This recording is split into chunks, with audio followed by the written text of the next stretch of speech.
Hey. Hi, how are Hi. you? Good. I'm happy. We don't need to disconnect now because I think we're good. I love your voice. Everything is good. Perfect. You can hear me? Yes, and I can hear you. So, first of all, thank you. Thank you so much, Happy. And Of course. then I'm gonna introduce you now. This is Happy. Hi.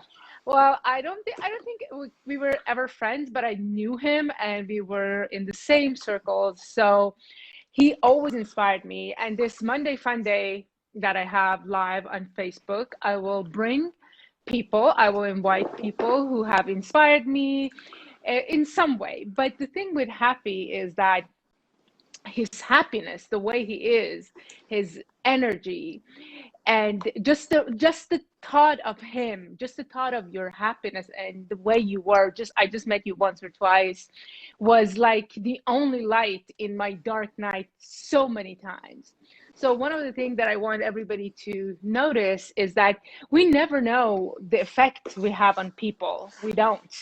You know, growing up, my dad always told me and my brother, always smile because you don't know what your smile can do. A smile can save someone. So thank you, Happy, because your happiness and the way that you were, the thought of you really saved me so many times that you don't even know. So thank you. And that's why Thank you I so want much. that's why Thank I you so much. wanted You're so you. sweet. You're sweet. I wanted you as my first guest. And before I let you introduce yourself, tell me a story of your childhood, something that stuck with you and made you who you are. Just a short memory Well, you how remember. how young you want to go? Well, it's Um, up to you. You know, it's up to you. Tell me a story. For example, for me, it was me in that white room with my mother that made me a fighter, for example, right? Something like that. I feel like my life was so. I lived through a war. I don't know if you were in Iran at the same time, and I lived through a war, and there was so much adversity, and we had so much fun. But I just honestly, I remember a couple of things. One was the bombs were being thrown at us, and the lights were out, and as kids, we The would sound. the sirens would come, and Yeah. then you would hear poof, and the windows would shake. But I remember as kids, we would take flashlights and we would go in the dark and play games. And for me, So you were born happy. well, no, but it just I'm made me joking. really, but it made me really realize that, like, in while people were freaking out, there was a part of that population, which was us, the children, that was having fun. So it just stuck by me because I'm like, wait, that was the worst thing that ever happened. We've been through things that are similar to what is happening right now in our country. We've lived through oppressive governments. Lived through so much, and we've always made sure to have fun. So that was my childhood, and that stuck by. That is always. I remember one of the fondest memories I have is when we had lockdown in Iran because of the bombs, and we was about 30 of us, and we had to go outside to the villas outside, and we all had to like huddle, and we were all sleeping next to each other. And to this day, my fondest memories are from when we were in that situation. So it really made me redefine the power of the interpretation of an experience as opposed to the Exactly. experience itself. So that's Exactly. my childhood memory, and there's so many more that I feel like define me. But and we spoke before, and my story was something different. But today, I felt like that was the most relevant story I could give you. Yeah, yeah, yeah. I know. It's just like, I was talking. My mom called from Norway, and they see the news worse than what we do, right? So she sees that like the street that I live in is destroyed. So she was like freaked out, and I told her, calm down. It's all in the news, first of all. And yes, it is happening outside, but it's just like I was telling her that I feel like I'm back in time, Although that I was like I've been a teenager and then I was kid when all those things happened. But I understand the emotions, and that's what it makes it hard to, to you are passionate, but at the same time, you have to be able to control your mind and keep it real. So thank you for Yeah. sharing. And of And now course, tell me who you are. Now tell me your story because I'm dying. The thing is, I don't even know your story, right? that's so funny. That's so funny. Tell me your story. It's so funny because there are so many people that I've met that have influenced me that I'd never known. And, you know, we've met a few times, but when you become Facebook friends, you kind of, or social media friends, you get to see each other's lives. And I feel like I've always been very open about my experience to the point where it aggravated a lot of people because I'm an open book. Um, but my name is Happy. And my name was not always Happy, as you might guess. I had a time when I was when my family moved into the United States when I was 10, and then they moved back when I was 16, and I had to just come out of the closet.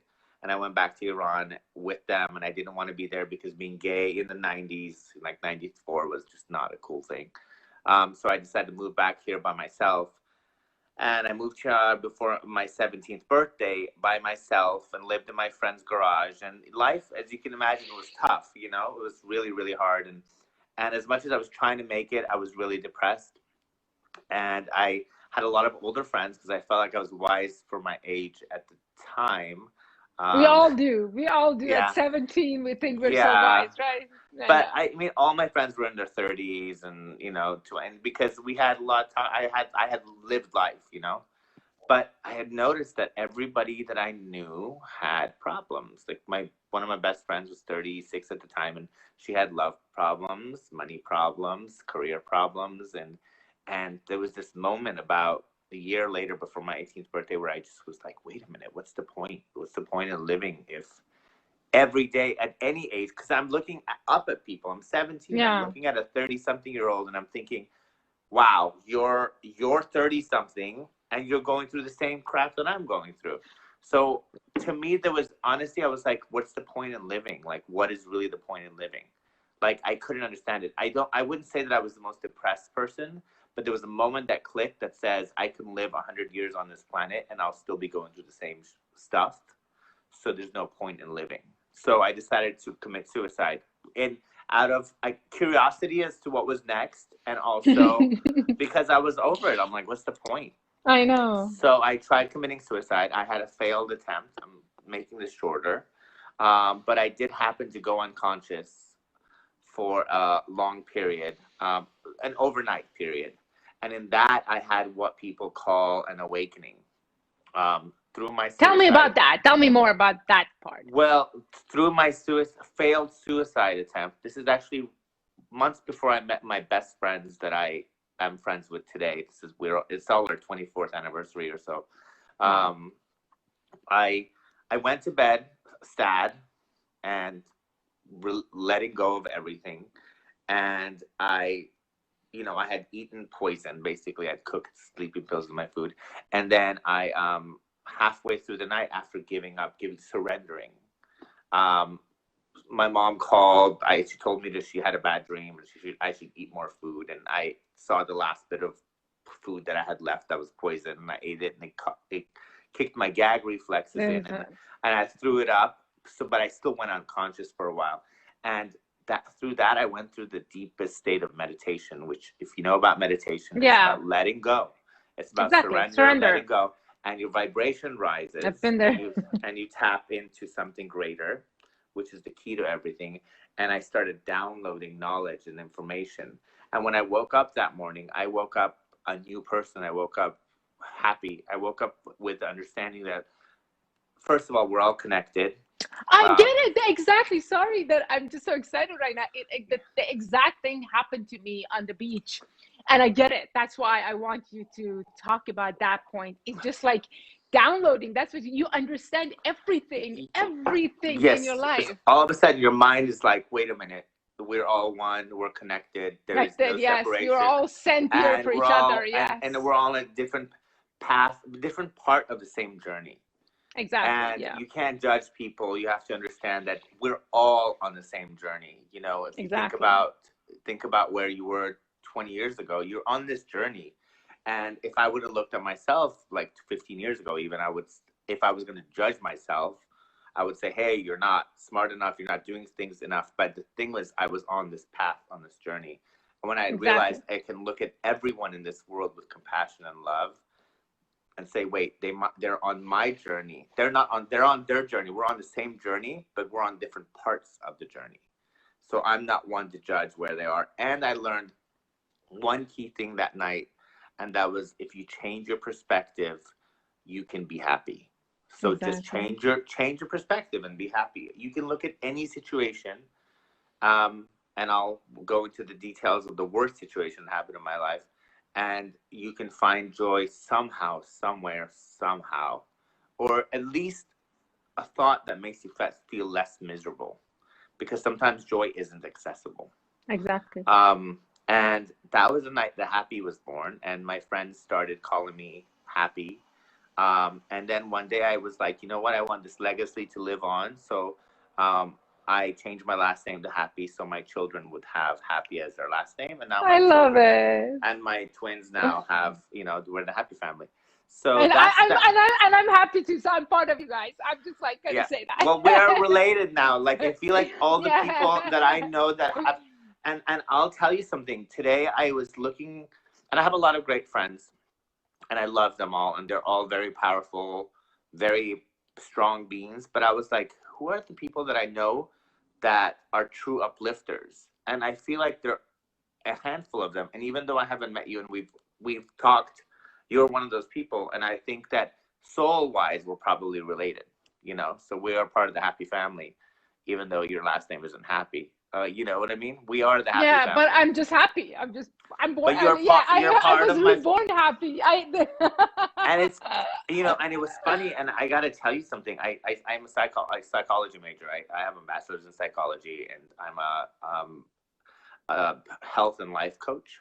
But in intro to psychology, they talked about this thing where some people were suicidal, and they would have this moment, and they would come to this thing, and they become have this epiphany, and they would be happy forever. And psychology cannot explain it, but spirituality can. And I Yes, was there, and I was like, exactly. I know what that is. Yeah, It's when you exactly. tap into something greater than you. And the key was, you Exactly. have to tap into something greater than you, which is what I feel like is necessary at this moment too, Exactly. because you have to tap into that. And so I that totally was get it. I totally get it because as someone who was always very logical, and I love science, I still do, and I think I had to go through tremendous pain, and it happened to me, and I wouldn't be this person if all those things, because I hold on so tight, and I wouldn't believe, I wouldn't, everything in my head had to had a logical explanation. But what you're telling me now is so understandable because I went through it, so I totally get it. And that is something, some of the things science cannot explain. explain, but spirit, we are all spirit in this human body. Yeah, and So I feel like balance is the key. So it's kind of like you want to find the yeah, merger, you can be all, you're all, the thing is, because that's the thing, yeah. yeah, because I studied spirituality, and lived it for so many years, for about till I was about 32, and then that's when I decided to go into field of psychology. I went to school late, only because I felt like I wanted to merge the two, because I felt like there's so much. Exactly. It's always the balance that Yeah, you are all, find. as Yeah, Rumi says, again, I always go back to him because I grew up with him. You're all the ocean in this one drop, not this drop in the ocean. Or you're not just, I don't know, he says, I'm not Muslim, I'm not Jew, I'm this and this, and there, I'm all, right? So that's totally understandable. which The middle which ground. well, I was born Muslim. I studied Kabbalah. I have Jewish You tattoos. see? I studied spirituality. I study science.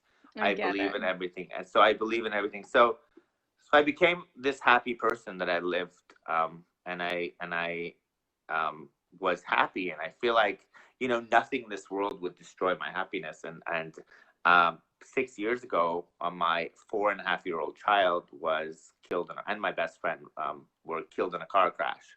So you know, I had heard the pain of losing a child, and how you know heartbreaking it is, and how it destroys you, and it And did. you had a dream about her, your kid, right? You told me about that, right? My child, like, having the child came to me in a dream, and then his death also came to me Oh, in a dream. So I dreamt that I had a dream that my best friend and and my father died 2 months before the accident. And I remember them laying next to each other with flowers in between them. And I remember telling everybody this was so strong. And I remember rummaging through their clothes for the funeral.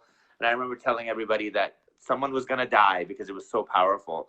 And I have these texts with my best friend who actually was in the car accident and died. And she was like, Happy, you and your dreams, they always mean something to you. And I'm like, I know someone's going to die, but I had no idea that the father figure was actually me losing something. And it was my child, and my best friend was a different best friend because I have multiple best friends. And then the morning before the accident, I had a car accident dream. So it was almost like I was prepared for it.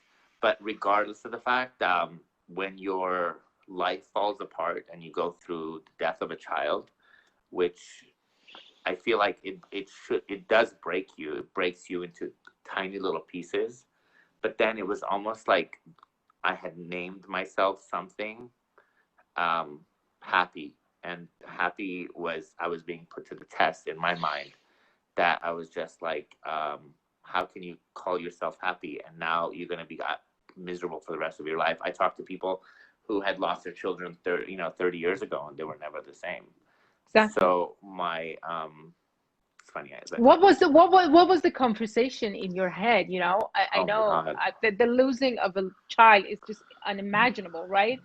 But yeah, tell me more about that. How did you get up? How did you build yourself? Well, first of all, I feel like when you lose a child or you lose anyone, you have to grieve. Exactly. You have to grieve. You have to cry it out. Yeah.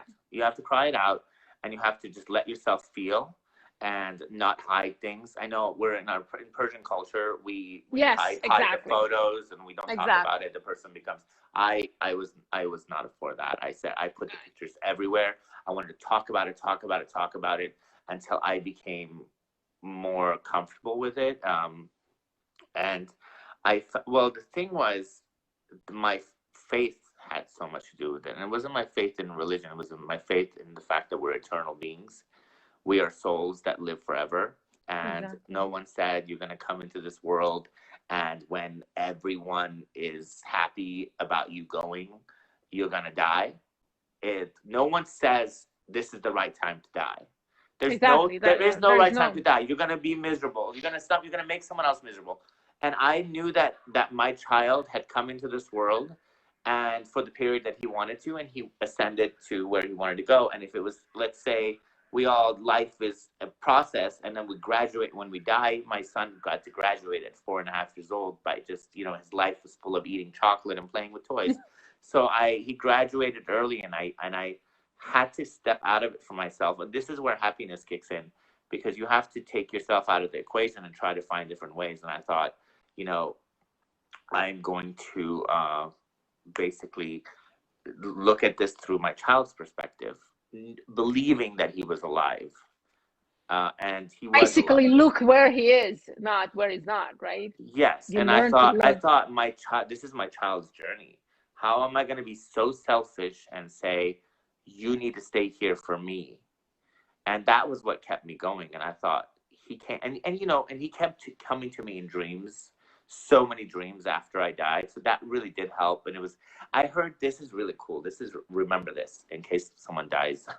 From a wise teacher, her name is Esther Hicks, Abraham Hicks. I love her so much. I love her. It's amazing. The soul is high frequency, right? So when you die, you reemerge back into this high frequency that's up here. And when you grieve, you're in a very low frequency. So you cannot communicate with the people you lost. So a lot of times you can't dream about them. The other people will dream. So I made sure that I try to maintain some sort of high vibration so that I could continue my communication with my child and feel his presence. And it was the hardest thing I've ever done. But I listened to it. I listened to it, and I try to find every happy thought and hold on to it, and then cry. Cry, yeah. Okay, and then find a happy thought, and then find him, feel him, and then try to hold on to that for a little bit. So it was the biggest thing I ever learned on that, from that lesson, was raise your energy. Try to find something so you can meet them up there, because they're not going to meet you down here. Exactly. And that made such a huge difference in my life. And then and it was really hard because I was experiencing this pain with other people. It wasn't me that lost. I had my child with a lesbian couple, and we had a daughter as well. And my daughter lived. The other couple, Rachel, she lived, and she was devastated just like me. Of course. She was actually more, because her entire life was gone, because her wife was gone, and she had more. She had lost way more than I had, to be honest with you. And I was trying to be there for them. At the same time, I had to rescue myself. But the key was I had to find happiness somehow. I made the decision, and this is what I feel like the key to happiness is, that to be a beacon for other people and say, I refuse to refuse. Exactly. Yeah. Thank you. I refuse. That's a good word. Yeah, that's what helped me. I refuse to be sad. Miserable. I refuse. I have, Yeah. listen, whether this is the best thing or worst thing, but the most tragic thing that ever happened to my life, I probably have 60 more years or 50 more years on this planet. I have the option. And these are things that I actually came to, conclusions I came to when I had my near-death experience back in the day. And it was, okay, you have this much time left on this planet. You can choose to swim in murky waters, or you can choose to swim in clear waters. You have the option to choose the quality of the remainder of your life. Exactly. So I said, okay, I've lost my child, and I'm going to do my best to communicate. I'm going to touch base. And I said, even if all my communications are fake and they're making me happy, let's do it. If I'm seeing all these signs and they're fake and it's making me happy, I'm going to embrace them.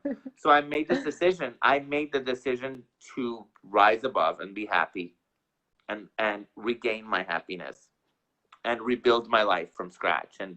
And my son came to me in a dream and said, Daddy, you're going to have another child. He tricked me.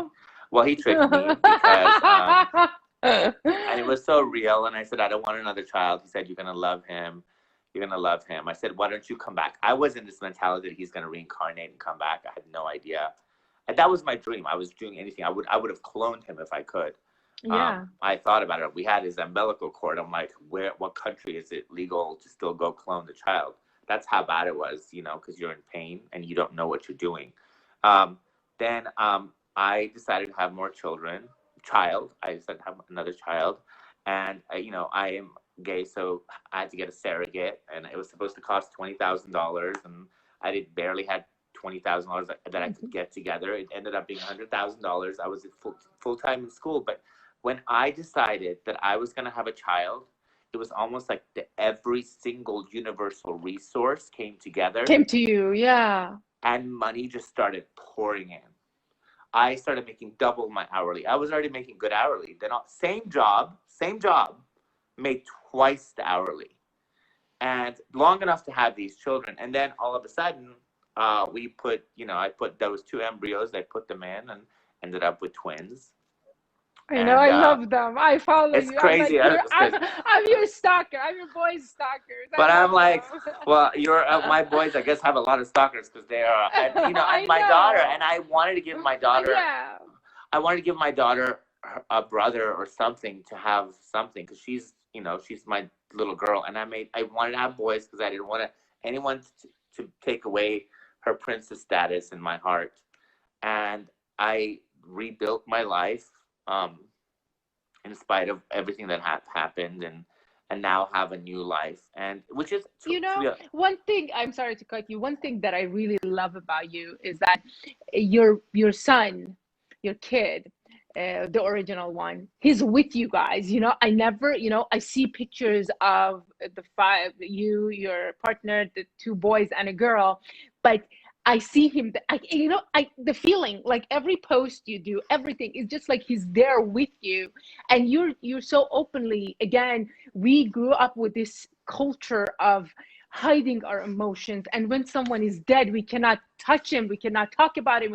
That's like, and the thing that I love about you is that he's there and you can feel the presence of him with you guys. And this is amazing, the way you do it. How do you do it? And I feel like he never left. And, I assigned him, he was born at 11:43 a.m. and I said 43 is his number.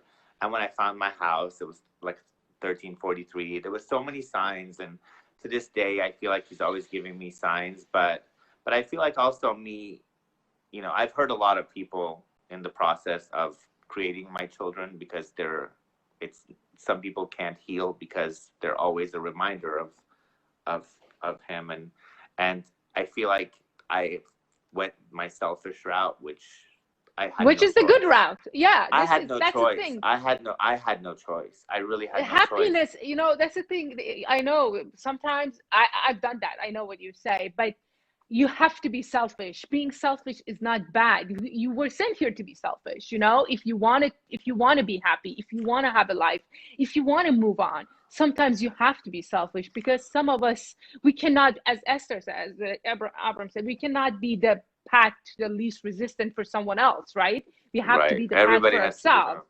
the Yeah. everyone has to So be, yeah, and it's that whole thing of when you're on a plane, the oxygen mask, you got to put yours on first and then put everyone else's.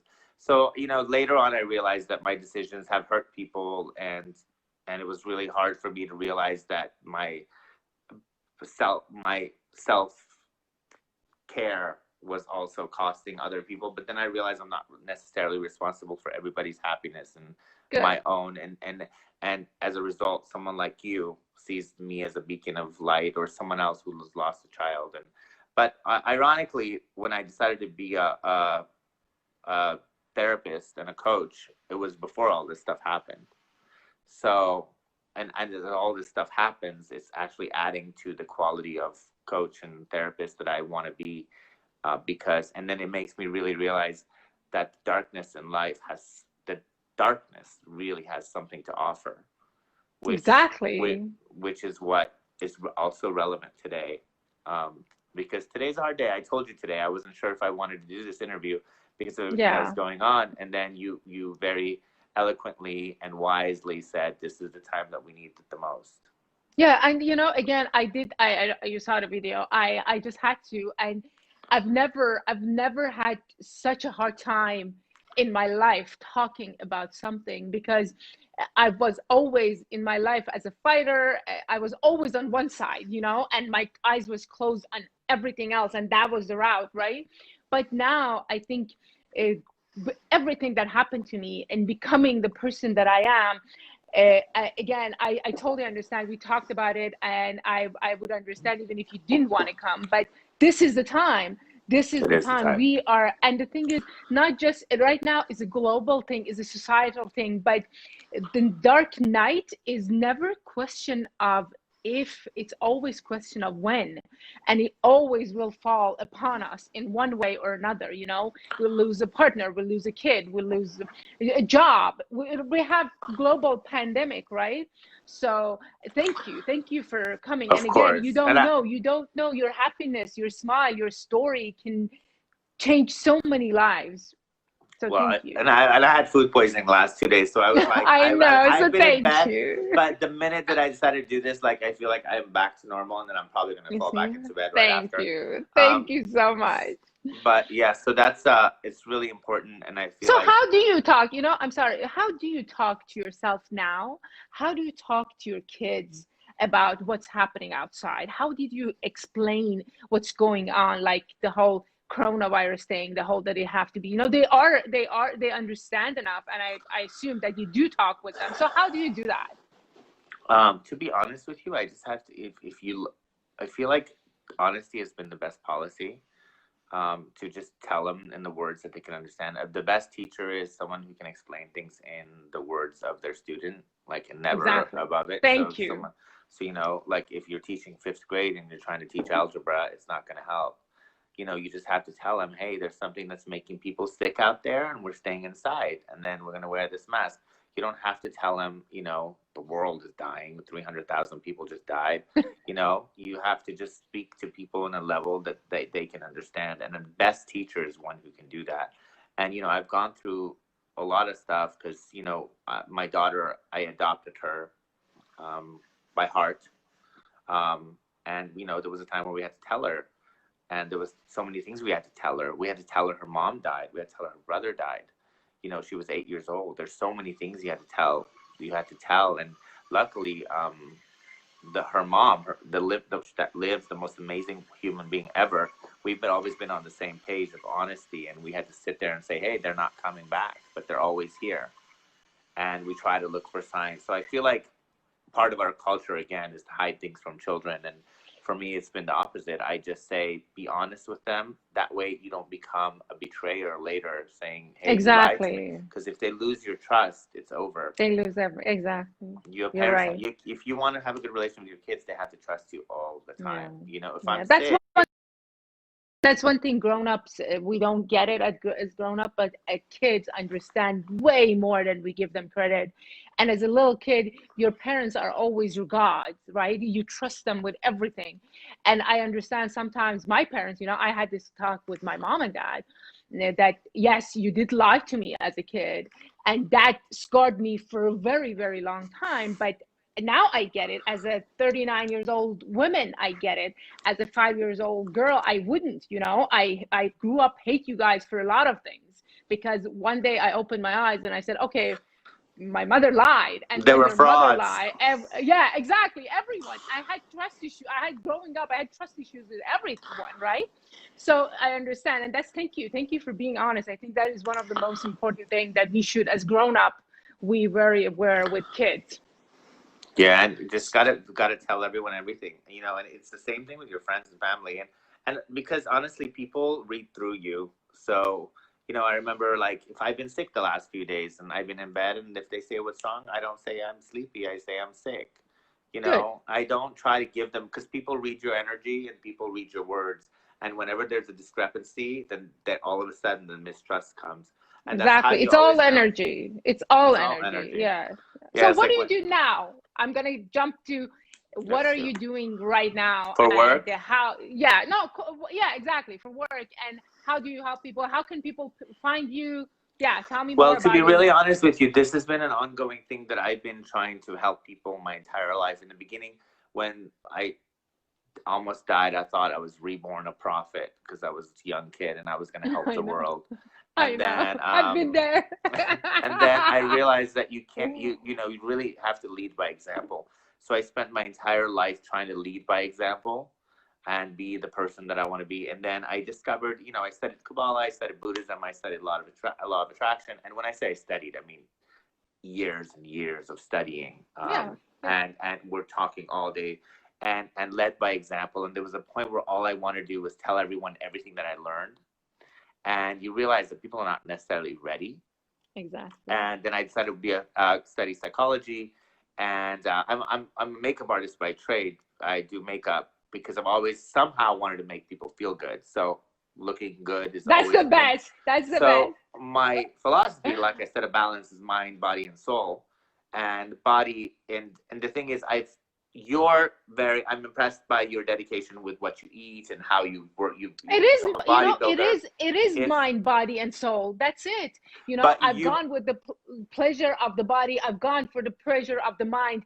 But there's all three together. You cannot do one or, yeah. So the two things that I've always been good at is, one is the soul, because I've always felt connected, and I feel like I've been an inspiration to people. And then the mind, I've been good at controlling my direction of my thoughts, and I feel like I've been an inspiration. But the one thing I've always had issues with is food, and I yo-yo. I like to be very fit, but when I say I yo-yo, I gain 20 pounds, I lose 20 pounds, I gain 20 pounds. And it was a time where I decided I wanted to learn, and I've spent a lot of times working with trainers, working with food nutritionists, and really learned what's good for my body and what's good for. And I realized part of the when I would fall off the wagon, what I was eating was a lot of things was going on with my mind. So I decided to become a certified health coach as well as a life coach. Nice. As and I like the They're all idea. connected. And They're all connected.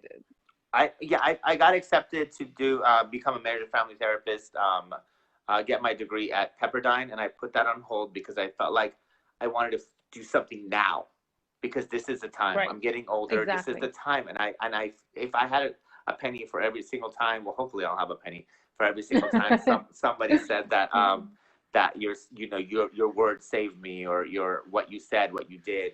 And I wanted more of a hands-on approach to help guide people, because I felt like that's what I needed. I needed someone to say, hey, okay, so let's meet for an hour. And then this week, we're going to see what the most realistic goals are for this week.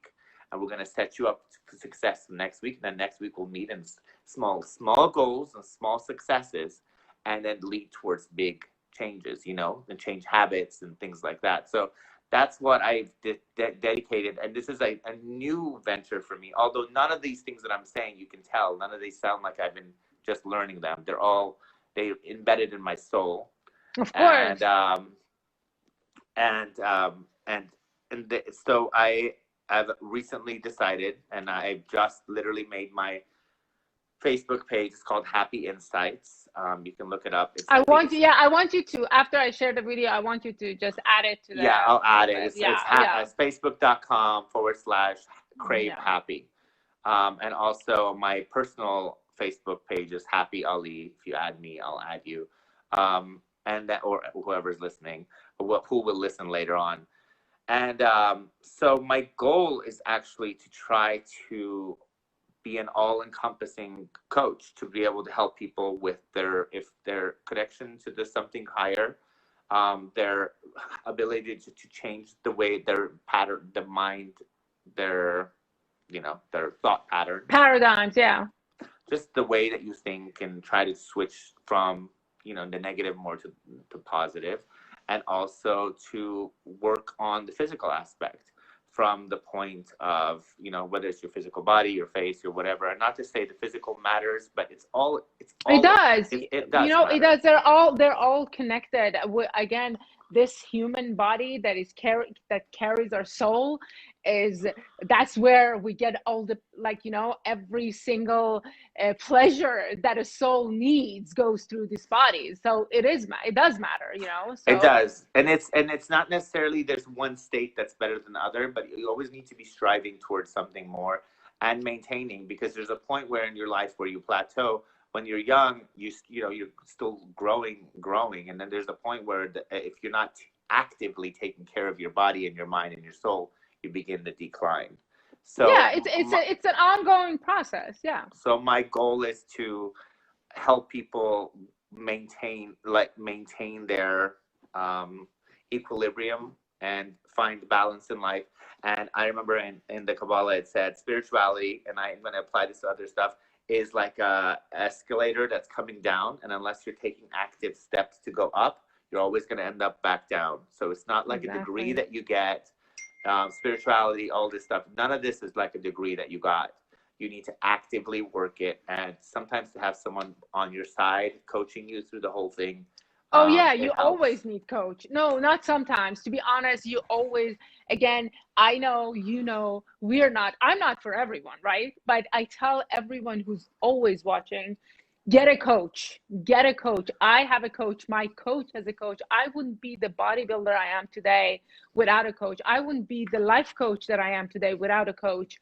Same. And this is something, again, all of us in this is a journey of self-discovery, and all of us are on the same journey, but different places, as you said. And what works for me might not work for you. What works for someone that clicks with me works for someone that clicks with you. So get a coach is like always. That's why I bring a lot of my guests are going to be coaches.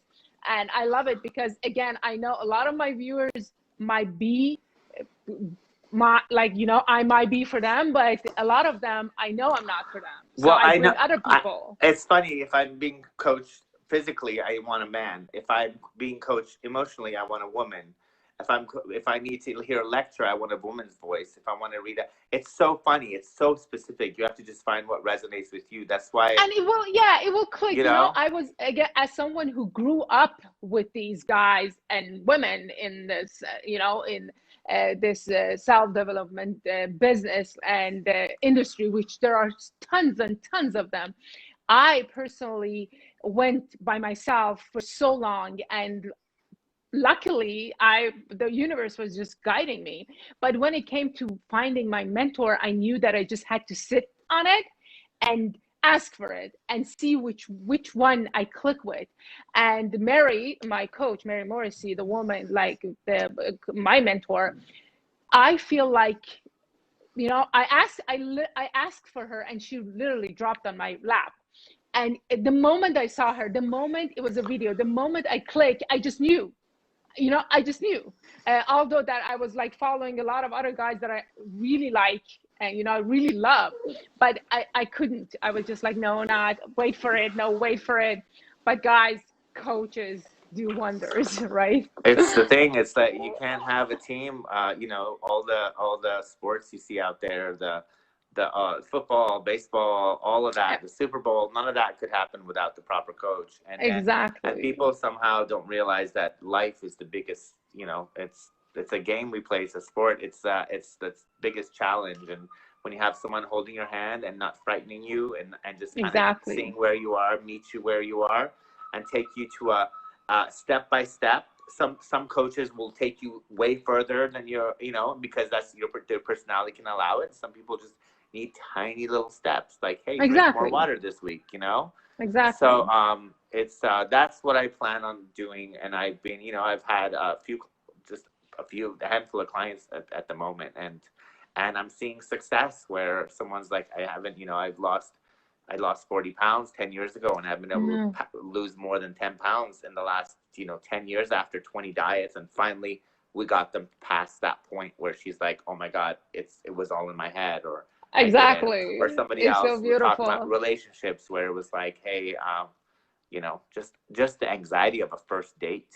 When I you like know. somebody, is like sometimes having someone who's objective and not subjective can tell you, hey, Exactly. this is a good way to do it. And so that's my current path, and I hope that we can work together more and more and more. I, You're you know, an I, you inspiration know, to me. you are, again, your happiness always, always inspired me. And again, I went through a very, very dark time in my life. And every time I thought of, again, I didn't even know the whole story. I just knew of you, and keep on being happy and keep on smiling. One last thing before I let you go, because this week I'm talking about morning routine. So I want you to know, especially now, this whole few months, tell me about your morning routine and tell me about, like, what do you do? What is your morning routine? Oh Because my it's really, God. I know. I just want you to. Oh I my want you to. God. I don't want people to listen to you and take your, copy, because I believe every single one of us developing one. But tell me what you do and how you start your morning, and Oh how my does it God. actually impact your day? It's so different because now that I'm a parent, it's not my morning routine anymore. It's their morning routine. Oh, I It love has it. nothing to do with me anymore. I, it's different. If you asked me this 4 years ago, I would have been so different. But my morning routine is to hear the kids when they wake up, and I hear them, and as soon as they run up, and I'm like, "Are you guys hungry?" I have to go make them, and I am dead set on making a full warm breakfast for them every single morning. And then once I see them fed and changed, then I go get then I start my own personal routine, which um, I've noticed I when I wake up, I kind of have to make the decision of what I'm gonna do, because I told you I sometimes eat healthy, sometimes I don't, and it's in that instant morning. The first thing I'm about to reach for is that Exactly. am I reaching for a cup of coffee, or am I reaching for a juice or a water? Am I reaching for something that's gonna make me crash? Awareness, yes. It's that moment where it sets the tone for the whole day, because if I reach for extra caffeine and things that's going to give me a quick buzz, then the whole day is going to be more of a this. And I feel like that moment is the key for myself. When I reach for the first thing that goes into my body is when I'm setting the tone for the entire day. But my morning, of course, doesn't start until my kids are changed and fed, you know and that's the whole nother story.